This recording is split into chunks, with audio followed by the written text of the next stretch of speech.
또용주TV의 또용주입니다. 스페인이 유로 2024에서 전승을 거두면서 결승 진출에 성공했습니다. 말 그대로 무적함대의 모습을 보여주고 있습니다. 8강에서 독일 만나서 2대1로 승리를 거뒀죠. 4강에서 프랑스 만나서 2대1로 승리를 거뒀습니다. 이로써 스페인은 역사상 5번째로 유로 결승전에 진출하게 됐습니다. 이전에 4차례 결승전에 진출했을 때 3차례나 우승을 차지했으니까 결승전 승률은 매우 좋다고 봐야 되겠죠. 1964년, 2008년, 2012년에 우승을 차지했고요. 12년 만에 결승에 진출하면서 우승을 논할 수 있는 자리에 올라섰습니다.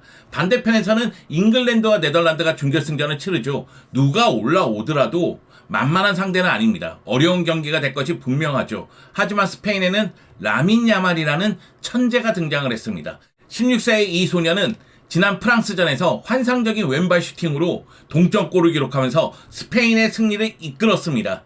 그렇습니다. 이 방송은 라민 야말 예찬 방송입니다. 야말 나의 야말 라민 야말! 정말로 대단한 활약을 펼치고 있죠. 이 소년이 가는 길은 새로운 역사가 되고 있습니다. 자, 그러면 스페인 대표팀과 라민 야말의 이야기 지금 시작하겠습니다. 함께 가시죠. 렛츠고! 스페인은 유로 2024 4강에서 프랑스를 만나서 선제골을 내줬지만은 2대1로 역전승을 거두면서 결승 진출에 성공을 했습니다. 스페인은 이번 유로 2024에서 가장 강력한 전력을 과시하고 있는데요. B조에서 크로아티아, 이탈리아, 알바니아를 차례로 꺾었고 16강에서 조지아에게 4대1 승리, 8강에서 독일에게 2대1 승리, 4강에서 프랑스에게 2대1로 승리를 거두면서 전승을 거두고 있는 상태입니다. 그 가운데 화력은 화력대로, 수비는 수비대로 제 힘을 발휘하면서 짜임새 있는 축구를 보여주고 있습니다. 그렇기 때문에 지금 이 순간 가장 강력한 우승 후보는 스페인이라고 이야기할 수가 있겠죠. 특히 프랑스전은 선제골을 내주는 경기였어요. 전반 8분 만에 음바페가 크로스를 올리고 콜로무아니가 헤더로서 골을 넣으면서 프랑스가 1대0으로 앞서 나가는 상황이 됐습니다. 하지만은 스페인은 라민 야말이 있었죠. 라민 야말이 21분에 환상적인 왼발로 가마차는 슈팅, 그러면서 동점골을 기록했고요. 이후로는 경기를 주도하기 시작합니다. 다니 올모도 박스 안쪽에서 놀라운 볼터치를 보여주면서 역전골을 넣는데 성공을 했죠. 후반전 들어서 스페인은 안정적인 경기 운영을 보여줬고요. 반면에 프랑스는 동점골을 넣기 위해서 최선을 다하는 모습을 보여줬습니다. 특히 측면 쪽의 스피드를 올리면서 뒷공간 쪽으로 빠져들어가고자 노력을 했지만 결정력이 부족했죠. 이번 대회 프랑스 결정력이 너무 부족해요.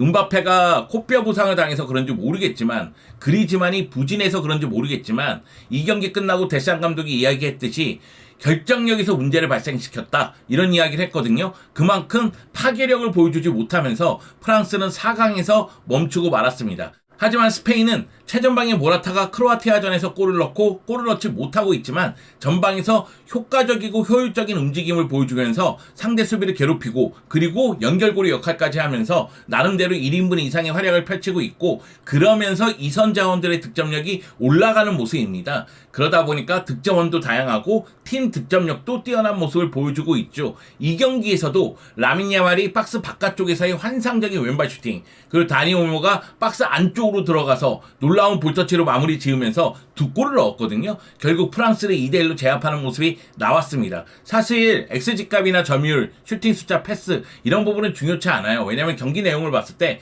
전반전에 스페인이 2대1로 앞섰기 때문에 후반전에는 조금 더 소극적인 경기에 임했고 안정적인 경기 운영을 보여줬거든요. 반면에 프랑스 같은 경우는 조금 더 적극적으로 공격이 전개하다 보니까 슈팅 숫자는 9개나 됐지만 한 골에 그치고 말았던 것이죠. 그런 측면에서 봤을 때 프랑스도 아쉬움은 있는 경기지만은 역시 스페인이 더 강했다, 이렇게 설명할 수가 있겠습니다. 지금 이 순간 가장 강력한 후보는 스페인이라고 이야기할 수 있는 것은 역시 다른 우승 후보들 독일과 프랑스를 8강과 4강에서 각각 꺾었기 때문입니다. 사실 이 경기는 스페인 입장에서는 위기였죠. 왜냐하면은 페드리가 부상으로 나올 수가 없는 상태가 됐고요. 르노르만과 카르바알은 각각 징계로 나올 수가 없었습니다. 그러다 보니까 수비 라인과 미드필드 라인의 변화를 추구할 수밖에 없었거든요.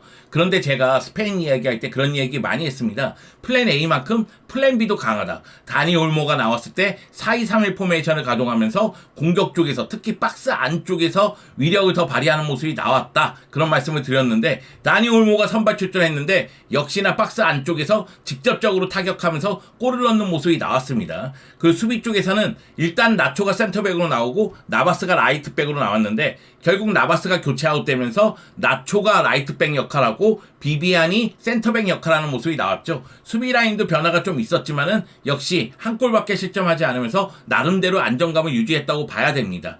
이 경기 프랑스가 선제골을 기록하면서 스페인 입장에서는 굉장히 어려운 경기가 될 것이라는 느낌이 들었었는데요. 그럼에도 불구하고 라민 야말의 중거리 슈팅에 의한 동점골이 터진 다음에는 전체적으로 스페인이 경기를 주도하는 듯한 느낌이 들었습니다. 후방에서 안정적으로 경기 운영을 하면서 음바페라든가 덴벨레를 이용한 역습에 대해서 준비를 하는 모습이 있었고요. 그리고 상황에 따라서는 니코의 스피드, 모라타의 움직임을 통해서 계속해서 상대의 빈 공간을 찾아 들어가고자 노력을 했고 그런 공격들은 프랑스의 수비를 그만큼 괴롭혔습니다. 여기다가 전체적인 압박의 강도라든가 세컨볼에 대한 집중력도 매우 좋았죠.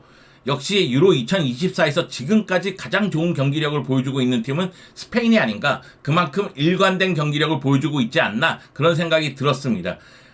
결국 이제 결승전을 누구랑 치를지 모르겠지만 페드리는 여전히 부상이니까 나올 수 없지만 느노르만과 카르바할은 돌아오죠. 물론 스페인이 누구랑 결승전을 치를지 모르겠고 지금 이 순간 우승을 장담할 수는 없습니다. 페드리가 여전히 부상으로 결승전에 나올 수가 없고요.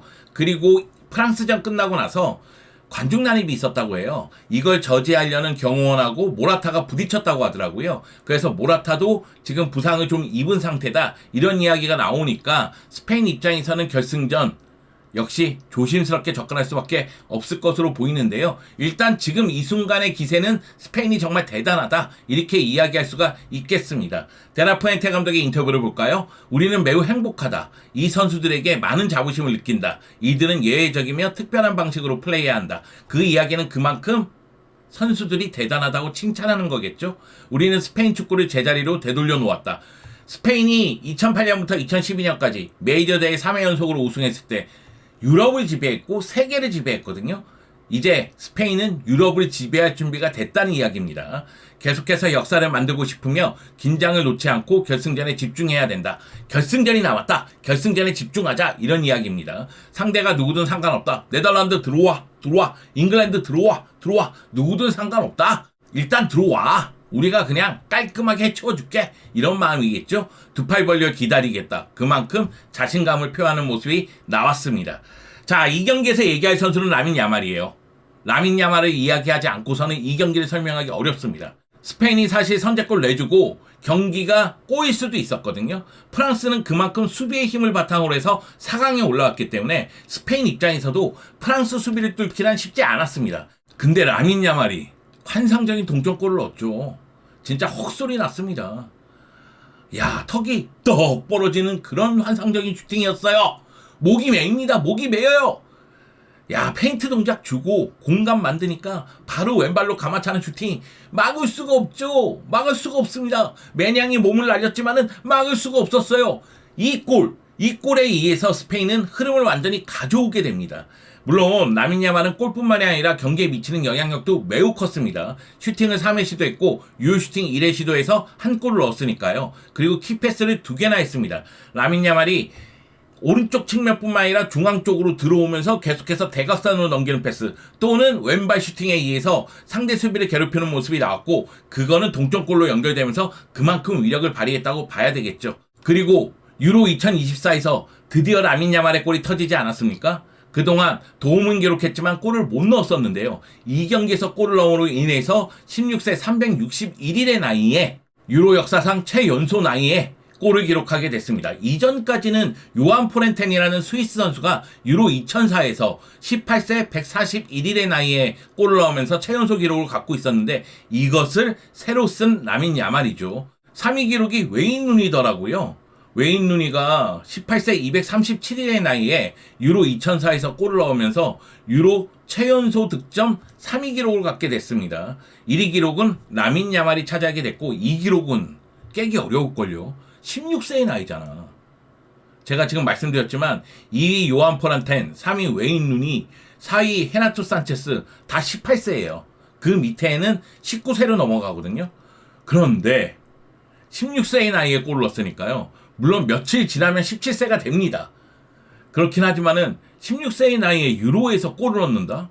이건 천재라고밖에는 설명하기 어렵죠. 에이 천재, 이런 천재. 축구 천재가 또 등장을 합니다. 이제 라민 야말은 결승전에서도 골을 넣을 생각입니다. 그러면 유로 결승전 최연소 득점자 기록도 새로 쓰게 되는 거죠. 0점 조준을 맞췄으니까 과연 라민 야말이 결승전에서도 골을 넣을 수 있을지 지켜봐야 되겠고요. 그리고 페드리가 부상일 때 다니 올모가 있다는 것은 스페인 입장에서는 너무나 감사한 일이죠. 다니 올모 같은 경우에는 이 경기에서 환상적인 골을 넣었습니다. 베르캄프라든가 요한 크루이프라든가 그런 선수들이 떠오르는 퍼스터치였어요. 탁탁빵 이런 느낌. 다니 올모가 환상적인 슈팅으로 자신의 테크닉과 결정력을 보여줬습니다. 사실 다니 올모는 이번 대회 내내 중앙 쪽에서 활약을 하면서 계속해서 직접적으로 골문을 타격하는 모습을 보여줬습니다. 주로 교체로 나왔지만은 놀라운 득점력을 보여줬죠. 이 경기에서 골을 넣으면서 총 3골을 넣게 됐는데요. 네덜란드의 코디 가포와 함께 득점왕 경쟁을 하고 있는 상황입니다. 다니 올모가 득점왕을 차지할 수 있을까요? 궁금하네요. 궁금합니다. 다니 올모가 중앙 쪽에서 움직일 때 스페인의 득점력이 더 올라간다는 사실은 분명하니까 다니 올모가 결승전에서도 해결사 역할을 할 수 있을지 지켜봐야 되겠죠. 자, 스페인이 이번 대회가 놀라운 거는 이번 대회 시작하기 전에 스페인은 최전방이 약하다, 중앙 수비가 약하다 여러 가지 이야기가 있긴 있었거든요. 그럼에도 불구하고 최전방에서 모라타가 득점력을 보여주지 못하지만은 이선 자원과 시너지 효과를 내고 있고요. 그리고 센터백 자원들도 나름대로 집중력을 유지하면서 실점수를 줄이고 있습니다. 크로아티아에게 3대0, 이탈리아에게 1대0, 알바니아에게 1대0으로 승리를 거뒀죠. 그리고 조지아전에서 한 골을 실점했죠. 느노르망의 자책골이었습니다. 그리고 독일전, 프랑스전에서 실점하는 모습이 나왔는데 최근 3경기에서 실점이 있다 할지라도 여전히 득점력이 높기 때문에 계속해서 상대를 제압하는 힘을 보여주고 있습니다. 유로 2024 본선 6경기 치르는 동안 13골을 넣었고 3골을 실점했습니다. 13골, 놀라운 파괴력이죠. 현재 이 순간 유로 2024 본선에서 가장 많은 골을 넣고 있는 팀은 스페인입니다. 그만큼 파괴력이 타 팀들보다는 우위에 있다는 이야기입니다. 다니 올모가 3골을 넣고 있고요. 파비앙 루이스가 2골을 넣고 있습니다. 그 가운데 모라타, 페란, 카르바알, 니코, 미켈 메리노, 라민 야말이 1골씩을 넣고 있습니다. 니코하고 라민 야말이 골맛을 봤다는 건 매우 중요하고요. 그리고 모라타가 1골에 그치고 있지만 나름대로 힘을 발휘하고 있고 다니 올모라든가 파비앙, 이선 자원들이 순간적으로 치고 들어와서 마무리 짓는 모습이 나오고 있는 거죠. 그리고 라민 야말은 도움을 3개나 했습니다. 이 팀의 에이스는 라민 야말이라고 봐야 돼요. 물론 다니 올모도 도움을 2개나 하면서 공격 포인트를 5개나 기록하긴 했습니다. 역시 이제 다양한 선수들이 골맛을 보고 있고 그렇기 때문에 파괴력을 보여주고 있다는 건 희소식인데 결승전 같은 이 중요한 경기에서는 역시 해결사가 해줘야 되거든요. 모라타가 과연 선발 출전해서 해결사의 면모를 보여줄 수 있을지 지켜봐야 되겠고요. 그런 경기야말로 라민 야말이라든가 니코라든가 이런 측면의 젊은 자원들이 무언가 놀라운 퍼포먼스를 보여줄 수도 있지 않을까 이런 기대감도 있습니다. 결승전 같은 경우에는 말씀드렸다시피 네덜란드와 잉글랜드 대결의 승자와 붙습니다. 누구랑 만나더라도 스페인 입장에서는 어려운 경기가 되겠죠. 프랑스가 수비적으로 뛰어났지만 공격력이 좀 약했잖아요. 물론 음바페의 침투와 드리블은 날카롭긴 했지만 그런 측면에서 봤을 때에는 오히려 네덜란드나 잉글랜드하고의 결승전이 어렵지 않겠느냐 이런 이야기가 굉장히 많죠. 일단 결승전은 또 압박감이 크니까. 그리고 스페인 같은 경우에는 좋은 짜임새를 바탕으로 해서 계속해서 승승장구했지만 네덜란드 같은 경우에도 토너먼트 단계에서 좋은 모습을 보여줬기 때문에 거기다가 네덜란드는 측면 뒷공간 쪽으로 빠져들어가는 움직임이 좋고 전환 속도가 빠릅니다. 그렇기 때문에 네덜란드가 결승전에 올라와서 스페인과 붙는다면 스페인은 그만큼 어려움을 겪을 가능성이 있고요. 잉글랜드가 만약에 결승전에 올라온다면 잉글랜드는 경기력이 나쁘지만은 늪축구잖아요. 너희 한번 늪에 빠져봐. 그러면 몰라. 알 수가 없어.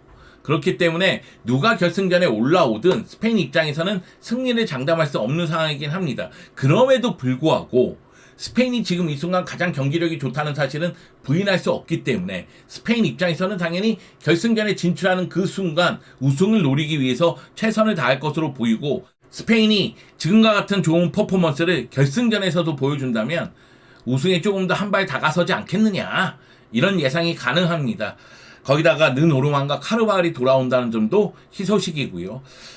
여러모로 결승전을 예측하기 어렵지만은 지금 이 순간의 스페인 보면은 무적 함대의 모습이라서 그래도 스페인이 우승하지 않을까? 이런 생각이 듭니다.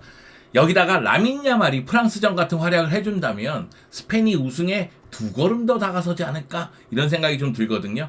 라민 야말의 활약 짜릿했습니다. 스페인 과연 우승할 수 있을까요? 그거는 라민 야말, 니코 같은 젊은 선수들의 활약에 달려있지 않을까요?